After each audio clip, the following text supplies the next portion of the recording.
My fiancé insisted on inviting my parents, with whom I went no contact after my mom asked me not to come home anymore when I was 19. After being ignored and seen as a burden my entire life, my dad left the family and went no contact when I 35 male was 4. My mom remarried and had 2 kids with my stepdad. My stepdad never treated me poorly but always made clear that I was Dale to him. He was not my dad. My mom never tried to fix the relationship and honestly loved her new family and always saw me as a burden. That's what I thought, at least until it was confirmed after my freshman year of college when my mom asked me not to come home anymore. I blocked her after that phone call and have had no contact with her or my stepdad and half-brother since then. I do still speak to my half-sister 25 at her insistence, but that's my only contact. It took me a long time to deal with basically being kicked out of my family. I grew to be pretty independent and thought I'd be alone until I met my fiancée 28 female 4 years ago. We have had a great relationship and her family opened up and invited me in with open arms. She comes from a pretty typical suburban family and they are great. Over the years I've told her about my issues with my family. She has met my sister and she never pushed for more until we started planning the wedding. When we started talking about who we would invite, I talked about friends from college and co-workers and she kept saying I should invite my parents. At first I thought she was just trying to gauge if I wanted to. I said I would not be inviting my parents. She said okay, but then brought it up again the next day. I calmly explained how much they hurt me. How growing up feeling you were unwanted and then having it confirmed at 19 really stunted my mental health. That over the years I have realized it's their problem, and if they ever want to solve it then they can initiate, but I am in contact with my sister and it is clear they are happy insisting I don't exist. It sucks, but it's their problem that they have thrust onto me. I can't be the one to solve it. I thought it had ended, but she has brought it up 2 more times. The last one was last night. We were about to start the save the dates and she said, "Are you sure you don't want to invite you parents? I feel like I might just invite them on my side." And I snapped. I told her we should probably just throw the invitations away because if you can't respect what I've been through then I don't want to marry you.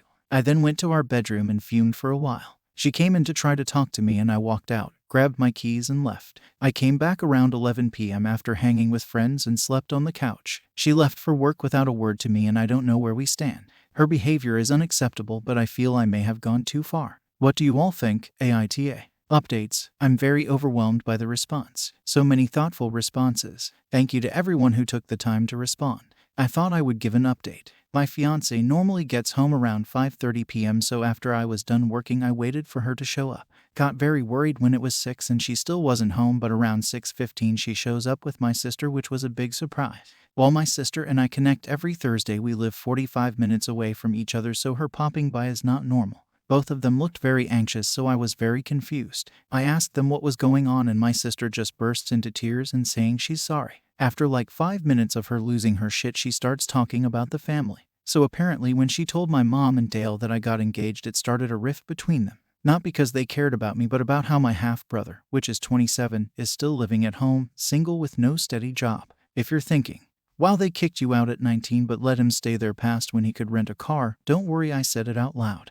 My mom apparently wants to do the same to my half-brother, but Dale won't let her. So they are currently separated, with my mom living family and refusing to come back until my half-brother is out of the house. For some reason that defies all logic and reason, my sister thinks getting an invite to my wedding will bring the family together, since it was my engagement that caused the rift. At this I blew up a bit. I told her that my engagement had nothing to do with it, that their shitty parenting and poor relationship skills caused it, and don't put that shit on me. She cried even harder. And this time I was not going to console her. My fiancé is just sitting there the whole time, so while my sister is trying to get herself together, I question my fiancé about this. She also tears up a bit but tells me my sister was telling her about how I always bring up the family on our Thursday and that deep down I wanted to repair the relationship.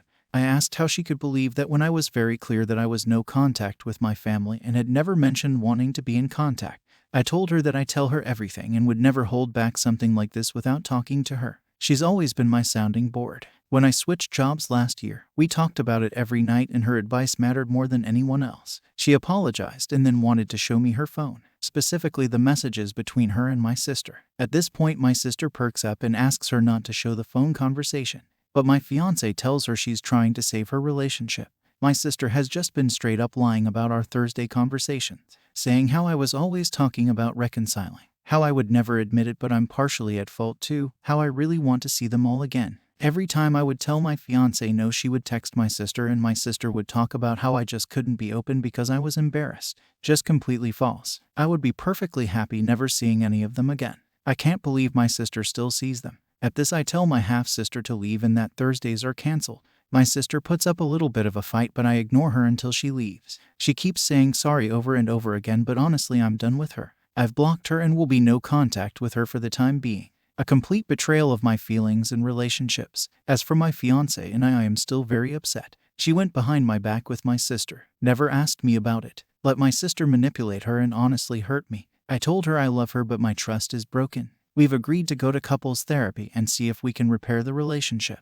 I hope we can, but I'd say it's a toss-up for me. She's got a lot of work to do. Update. A lot has happened. I'm just going to try and spill it in order for you all. So after my sister left, I told my fiancée I loved her, but I didn't trust her currently. That I felt she took my sister's side instead of mine. So I continued to sleep on the couch for a couple of nights. She was walking on eggshells around me and I hated it, but I also just wasn't ready to forgive her. Then Friday night, after I hung out with friends, I came home and crashed on the couch. We had had an innocuous conversation, but she did ask me to come to bed and I told her I just wasn't ready. I woke up to pee at like 3 a.m. and she was sleeping on the floor next to me. I don't know why exactly, but it touched me deeply and I cried a little bit. It meant so much to know that she wanted to be near me even when I was being unloving. It really turned the tide. I woke up a few hours later and she was making me breakfast. A surprise, as Saturday is usually my big breakfast making day. We sat down to eat and she was keeping the conversation light, still on eggshells. But I decided to tell her a story from my childhood. I told her how Dale used to make breakfast for the family, but never included me. I was older, so I slept in, and when I got up,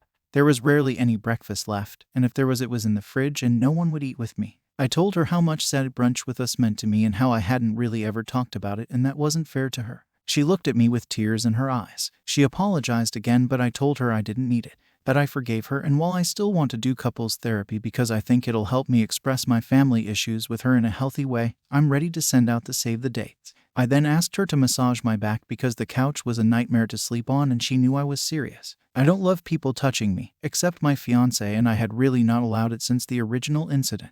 I know most of you did not want me to forgive my fiancé, but I love her, and she loves me. She made a huge mistake, but she's never experienced anything like what I went through. And she showed remorse. As for my sister, my mom reached out via a phone number that I didn't recognize and told me I should forgive my sister. I told her to screw off, and she just confirmed my sister really had never had a relationship with me at all, because if she knew me, she would know that contact with my mom would only make the situation worse. I then blocked the number. This happened Thursday evening. She tried to come by Sunday, but my fiancé and I were out. She left a note apologizing and saying she did not ask mom to contact me and she's sorry she did that. My fiancé wants nothing to do with my sister anymore, but left the decision up to me. I told her that she was my family, so if she didn't want her there, she wouldn't be there. A little jab for sure, but she took it well and said she didn't want her there. We have been getting back to normal. It will still take time, and I think I may try individual therapy because as I was thinking about all the incidents, I'm not so sure the family situation is worse than even I have acknowledged, and it might be time to really deal with it. The save the dates were sent out yesterday and everything is still on. I'm not sure I'll update again, but thank you all for letting me process and vent.